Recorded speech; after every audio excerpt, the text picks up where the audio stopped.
University to be your attract you to from the 11th floor, so if my maths is right. That's 4 floors. I took the lift, not the stairs. That's how far away it has been. It's a great pleasure to be here with you in the sport and leisure track, a track that I've been involved in right throughout this particular conference. There's only 3 presentations in this particular session, but we still need to start on time, finish on time, because people will be moving from room to room. No doubt more people will join us, given the popularity of the great material that we've got running through. Indicative of that is the very first presentation. We've got a couple of winners of best paper in this particular track. So this paper is one of those that has achieved that great honour. So, Derek, I'm going to give it to you right now. Okay. And there's one there for Joanne as well, for you to take back to Malaysia.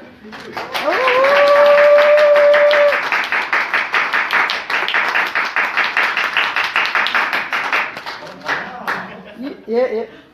And there's another award we're making to another paper. We're covering sports and leisure here, so it's quite a diverse group of papers that we're actually looking at. So, given that it's 1:30, I'm going to hand over to Derek. We're going to be followed by Greg and his presentation on social media, and then we're going to go over to Sean that looks at niche marketing in sponsorship, and a really interesting topic as well. So.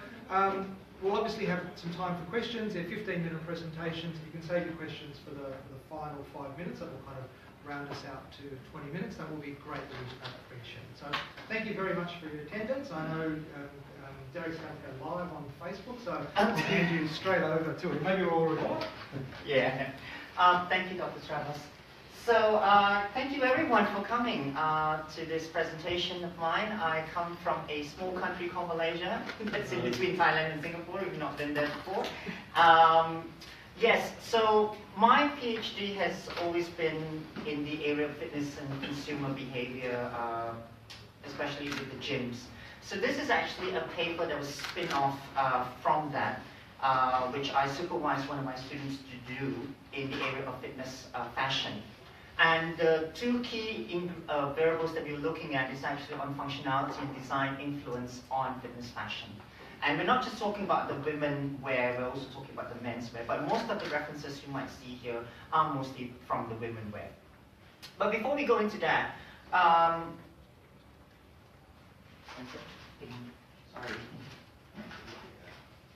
Okay, is it moving?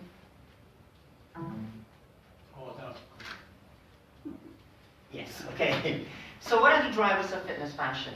Now, as you can see, there is a growing health awareness that's sweeping every single country in this world, especially Malaysia, because one of the things that I noticed was that diabetes and health problems, especially heart problems and heart diseases, these non-communicable diseases are really on the rise and moving towards a very unhealthy stage, especially for Malaysians, especially the stress of work and all that. So people are trying to find a motivation to stay fit.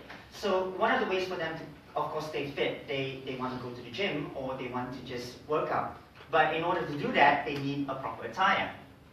Of course, with the increase in gym membership, people don't want to look funny when they go to the gym. Therefore, they want to make sure that they do dress properly in proper attire. But they also want to make sure that the clothing that they are wearing does the function that is supposed to be doing the function, especially if you're going to do a little bit of stretching, if you're going to be doing anything on weightlifting. So they're going to make sure that what they wear serves that purpose for them. Also because there is an increase of female participation, and it has been known that females are more particular when it comes to what they wear when they step out the door rather than the men. You see, the men, they can just put on the shorts and the singlet and they can just go and work out. People won't even bat an eye at them. But for females, we have talked to several people, and they have mentioned that it is kind of embarrassing if they wear something wrong when they go to the gym to work out. Not because that they are there for people to see, but because they just want to feel good when they're doing things. And also because there is a great increase in sports brand. Now, in recent years, we've seen huge amounts of profits made by Lululemon, especially. We've seen a lot of profits made by the active wears of, I can't remember the name right now. But yeah, Lululemon is the one that really has increased a lot in terms of its profits over the past few years. And because of the drivers of female participation, a lot of females are looking at Lululemon as one of the main brands that they really subscribe to. So what are the motivations of this research that came about? Because of the growing industry of the fitness fashion, and also there is a lot of fashion designers right now that feels that fashion should not just be limited to going out, but also anywhere. Active wear especially is growing on the rise right now. Take for example Joanna F. Schneider, if some of you know her. She has collaborated with Nike on sports shoes. Yeah, she's given her own take on sports shoes and saying that people want to feel that they have a sense of collaboration, they have a sense of branding, and also a sense of connection to the brand when they wear something. They want to feel strong, they want to feel in form of a character when they do some workout. There is also a lot of research that has been done in the intrinsic values of price and brand, but not a lot of research has been done on the intrinsic values when it comes to active wear. And because of this lack of intrinsic values, that is why I'm looking at these intrinsic values of functionality and design on how people feel towards functionality and design when it comes to the personal and social factors when they wear active wear. So mainly the very easy research questions that we're looking at is, what are the intrinsic factors like social and personal consumer affecting fitness fashion, functionality and design? And how does functionality and design mediate the intrinsic factors of consumers when it comes to the purchase intention of these fashions? So the two theories that we looked at was the social connection theory, and of course most of you would know in the marketing and management field, social connection cognition theory has a lot to do with how we perceive things, how we deal with things, and how we make decisions based on how we see the world, and in fact how it influences on doing certain things, right? Now, because this is in the area of fitness fashion, we also looked at the enclosed cognition theory that was coined by Adam Delinsky in 2012, where Adams actually said that clothes invade the body and brain, putting the wearer into a different psychological state. So what he said in his paper was that when people put on clothes, they feel like a different person, or they can take on different personas or different personalities when they wear certain things. And it kind of comes back to the example where people like to dress up in cosplay because they want to be something else, they want to feel something different. So that is why people wear things differently. You don't feel the same when you go to bed, you don't feel the same when you go to work, you don't feel the same when you go play sports and all that. So the thing that we wear or we put on actually makes us feel and do certain things, right? So some brief literature review. Madahi and Sukati said that there is an influence of friends and brands which reflects confidence. Some people say that this extrinsic influence is actually a result of what we project to the world based on how we dress. Yeah? That is why when people see, oh, they compliment you on how you dress, you feel good about yourself. So it actually doesn't just start from how people influence or how people compliment you, but it actually starts from what we wear and what we feel from inside. In the enclosed theory, cognition, clothing influences a person's identity and behavior, like what Galinsky has just mentioned just now, in two areas, which is functionality and also in the area of design. Now, functionality is an appeal for exercising purposes when it comes to fitness fashion.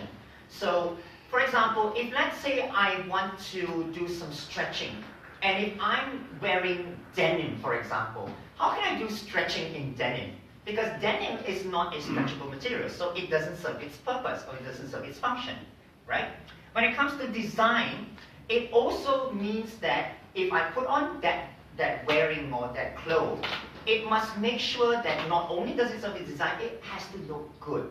I mean, I do not want to, or people do not want to go and work out in something that's oversized or something that doesn't flatter their figure. I mean, people go to the gym, they spend so much of time at the gym trying to build up their aesthetic value, right? And they want to be flattered by it. So that's why the design not only has to be flattering, but it also has to be personalized as well, you know, how people feel. Okay? So the personal environment factors, or the symbolic consumption and self-concept derived from the behavior and attitudes of purchase intention, is how the drivers that move the functionality and the design of how people purchase clothing, especially in the active wear, right? So in our conceptual model, we stated that the social and personal factors, which is the interpersonal factors or the intrinsic factors, are the drivers of functionality and design when it comes to purchase intention of the clothing, the active wear clothing. The methodology that we used was online questionnaires.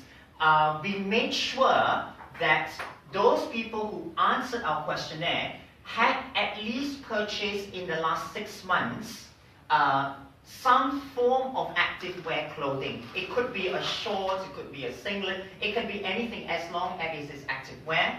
And we used SPSS and the regression model process 6, because if you notice in our model, we have a double mediation. So that's where the analysis is most appropriate. Our research instruments, as you can see from all the variables, we have found our instruments and adapted it, and the reliability holds. Right, so in terms of preliminaries, we have 44.6% of female and 55% of males.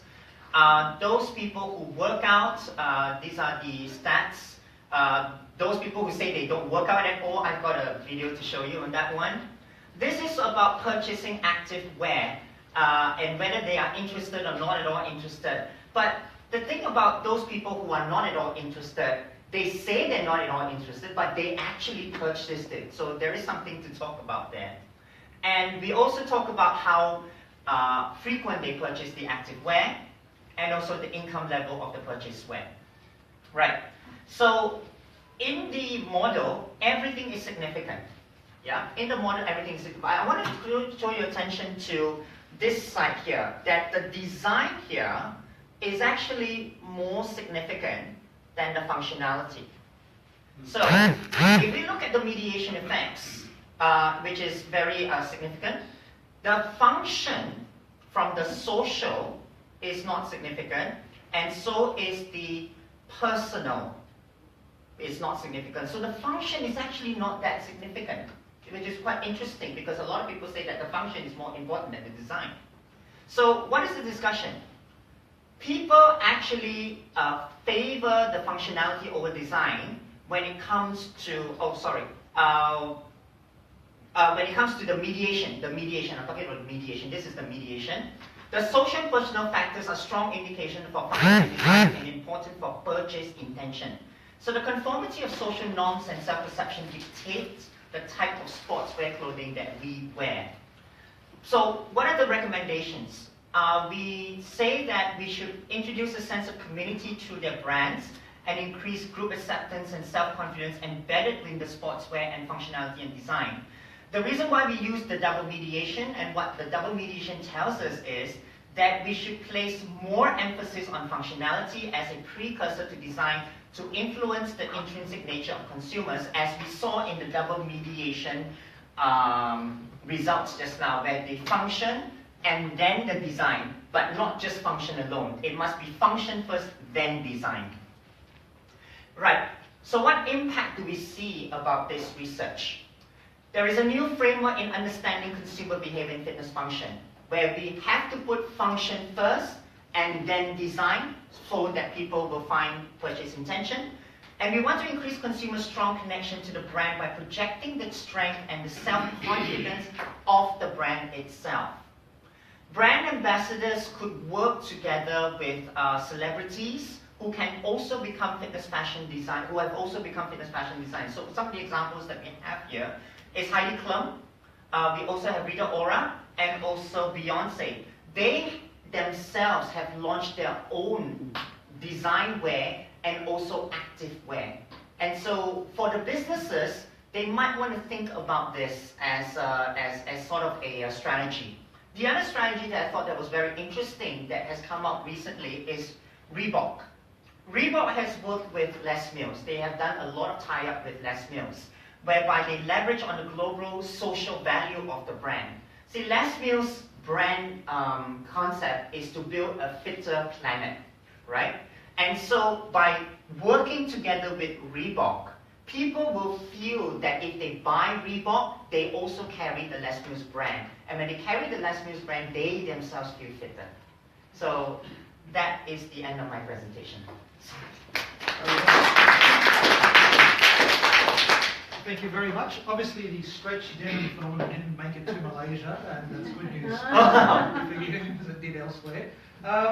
I'll throw it open to questions. Does anyone have any questions or comments? Yes, please go ahead. Since you talk about personal factors, I'm just wondering whether you consider fashion consciousness? We did not consider the fashion consciousness because when we talk about fashion consciousness in the personal factors, you mean? Yes, that was one of the items inside there. Oh. Yeah, that was one of the items inside there, yes. Under personal factors, yes.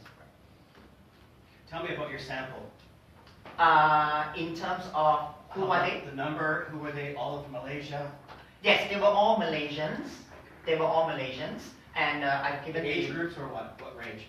The majority, what were they? The age groups of the majority were mostly 18-year-olds to about, say, 40. I think the oldest that we had was about 45. Being a gym member, pardon me, I'm not going to stand up for 20 years. I couldn't give a damn what I wear. Right. When I attend gyms around the world, older people don't give a damn what they wear. Mm-hmm. So I think it's a factor to consider. Younger people are there to socialize and look good. Where the older people, we're just there, goddamn, we made it. We can barely get the hell out in 45 minutes. Another day above ground.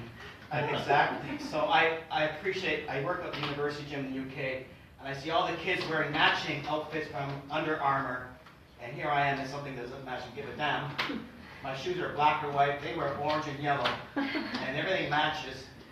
And we're doing all sorts of timing with their watches. So I think it's a factor to look at, is age, and particularly do a study. If you do a study outside Malaysia, it'd be interesting to see. Sure, of course. It's another idea to extend that research. Yes. Sure. Us older people, we can barely make it there, and we don't give a damn what we wear. Did you split it by gender? Gender as well. Yes, I think yes, that's the point. yeah. Women may have a different, idea. Again, younger and older women could also. I'm not there to kind of socialize. I'm there to kind of Yeah, stay yeah, alive. Get it done. Yeah. And get it out. Derek started off by talking about the gender differences. We'll just go to the back of the room there first. This is probably, may not be applicable to Malaysia, but coming from Australia, we have a lot of outdoor fitness activities, and they generally dress in fashion here either. So, but yeah, it's interesting, isn't it? Yeah. Actually, if you would like to, could I just get 1.5 minutes to show a video, which I'm sure a lot of you would have seen this video already. It's a video that came out not too long ago, I think a few years ago, about women wearing active wear just for the sake of it. Yeah, outside the gym. Hello! Yeah. How are you? That's good. You off to the gym? No. Activewear. Buying groceries in my activewear. Having coffee with my friends in my activewear. Going to the movies in my activewear. Get a manicure in my activewear. Showing up at 8 in my activewear. I drink Coke Zero in my activewear. Waiting for the bus in my activewear. Buying activewear in my activewear.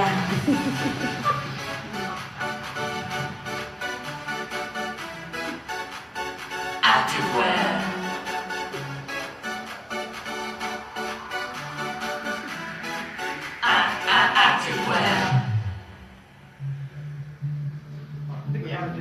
Yeah. We have one more question.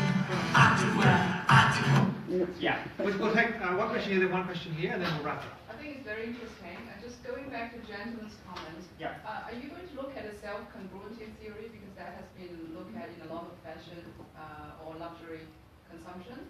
And when we actually wear those things to the gym, we actually want to perceive ourselves as being fashionable, or is it more fitting with we just want to get our hand out and work out? So there could be different types of self-congruencies here, which may enhance the study in the future.